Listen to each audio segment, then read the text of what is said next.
Welcome back, YouTube. I'm your host, Erick Stone, and today I thought I'd do something different. I'm finna do a top 5 countdown of the most creepiest places in St. Louis, Missouri. Number 5, Jefferson Barracks Cemetery. There are many different eerie stories surrounding Jefferson Barracks Cemetery, including ghosts. Some of them are creepier than others. There is this tale of a little girl who wanders amongst the headstones, and a tale of 2 Civil War soldiers from opposing sides who seem to appear at sundown and acknowledge one another with a sad little nod. It is as if in death they've come to understand how pointless war can be, a lesson not yet learned by the living.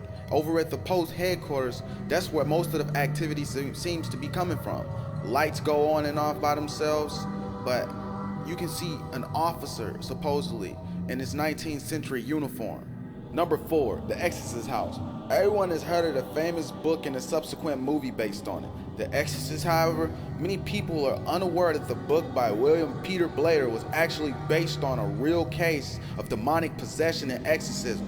A teenage boy, known only as Roland Doe from Maryland, was messing around with a Ouija board when he inadvertently summoned a demonic entity which possessed his body. As the demons ravaged his body, bruises would appear on his chest that seemed to spell out Louis.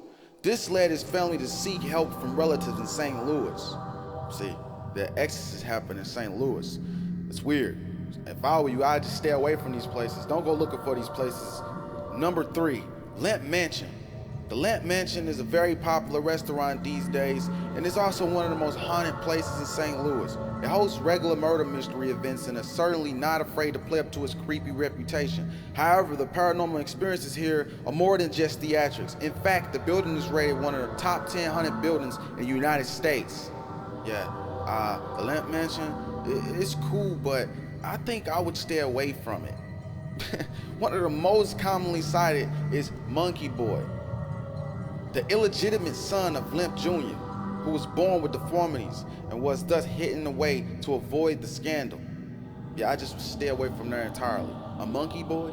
Number 2, Alexian Brothers Hospital. The Alexian Brother Hospital was originally located on South Broadway, but has since been demolished and relocated. The hospital gained its notoriety thanks to The Exorcist, which I mentioned on number 3. The exorcism was performed not at the house itself as in the movie, but in the hospital. The exorcism ritual was said to be successful, but when the boy was released from the hospital, his room there was permanently locked, and although the entire incident had been kept secret, several staff members who were not involved began reporting strange things that happened. Yeah, I would just stay away from that hospital as well. See, spirits are real. I would just avoid all these places. Number 1, Zombie Road. There is no doubt in anyone's mind that the Zombie Road is one of the most haunted places in St. Louis. The stories connected to this road, which is really called Lawler Ford Road, are varied. Some say that the nickname stems from the zombie killer, who was a creepy loner living in a shack in the wood, who was known for attacking young couples in the 50s, using the area as a place to be alone. However, the stories linked to the road became more and more chilling as time went on. There have been sightings of ghosts, strange disappearances, and unexplained noises. There is said to be a ghost of a woman who was hit by a train that wanders by. Just hit by a train. You know, hit by a train.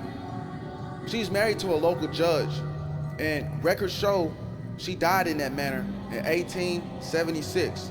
However, the most chilling paranormal activity linked to Zombie Road is the shadow figures. We're not talking about 1 or 2 shadow figures, but hundreds. There have been numbers of photos captured showing large numbers of shadow figures in the woods watching the road. It is said that these souls are of Native American children from a nearby orphanage who were never given a proper burial.